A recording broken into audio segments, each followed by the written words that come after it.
Hello everyone, it's been a while since I've done a video, but I just want to touch on a little subject of settings, basic settings. If you're new to this machine, you don't need to go all out and go for these crazy programs that everyone's running, because you start adjusting things that you don't really know what it's doing, and you change it for the sake of changing it because someone's given you a program. Like I say, you don't need to do it. Excuse me if the quality of this video is a bit poor, but my GoPro's not charged, so I'm just on my phone. So let's just take it through, turn it on. Okay. Just turn that light off actually. Okay, right, so this is how I'm running it. It's very basic, okay, but it works for me. I tried loads of different programs that other people had given me when I first started, and I was just finding trash, digging loads of rubbish, getting loads of false signals. So I went back to basics, done a factory reset, used my brain. I've been doing this long enough. And had to think. Right, so let's go straight into settings. Okay, so every time you turn this machine on, you want to noise cancel it. Okay, so you push the setting button once it goes into noise cancel, then you push the tick and cross button. Okay, that's ground balanced. Okay, right. Push that again, ground balance. No, sorry, it's not ground balance. The EMI is cancelled out. Ground balance, you don't need to ground balance this machine. Our soil, it's not going to give you any problems. Leave it as it is. Volume, I run mine flat out at 25. Right, this is where people start going wrong when they're new to the machine. Okay, and they hold it down and they start going into sub-settings, tone 1, tone 2, whatever you're running. They start changing pitches and things like that. I don't. I leave it all standard there. Okay, so let's come back out of that. And it takes us to threshold. Okay, threshold I'm running at 8 with a pitch of 1. Okay, so little hum in the background. That pitch of 1 I like. Let's come out of that. Go to tones, 5 tones. I don't like 2 tones. Again, for some reason, it just didn't seem very productive for me. 50 tones for me is too much. 5 tones is great. Again, people start going into this and they start changing things because they can. Okay, you don't need to. Just until you've had the machine 5-6 months or you've had a season with it, and understand what you're changing, don't do it. You don't need to. It's perfectly capable out the box. So accept, reject. Okay, so that wants to be -9, and hold that down with 2 there. Okay, that's your accept, reject. Let's come out of that and go to recovery speed. Okay, on average clean land for me 5 is good.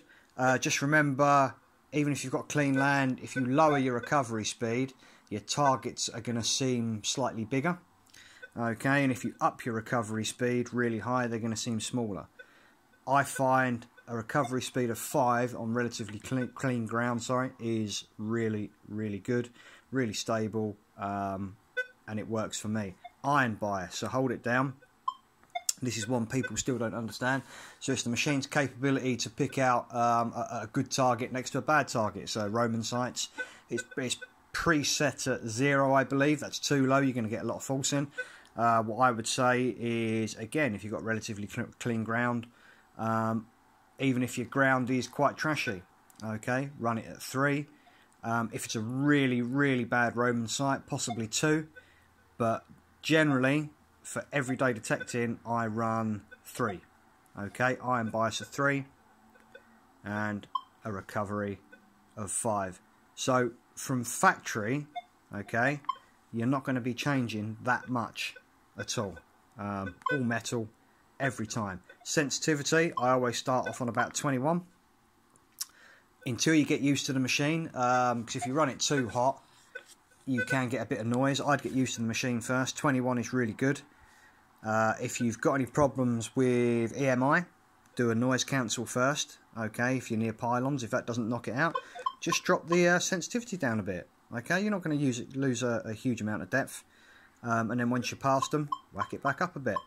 Okay, if you feel you can cope with it, whack your sense right up. You can see it gets a little bit noisy. I am indoors, but generally sensitivity of 21 for everyday detecting is going to be fine.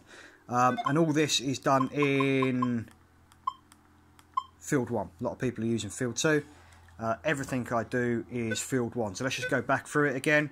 So you turn the machine on, and then you push your settings button. Okay, Sorry. There we go. Let's start again. I was on the wrong setting there. Right, so from the home screen, you turned it on. Settings button. Okay, noise cancel. Okay, and then you push it again.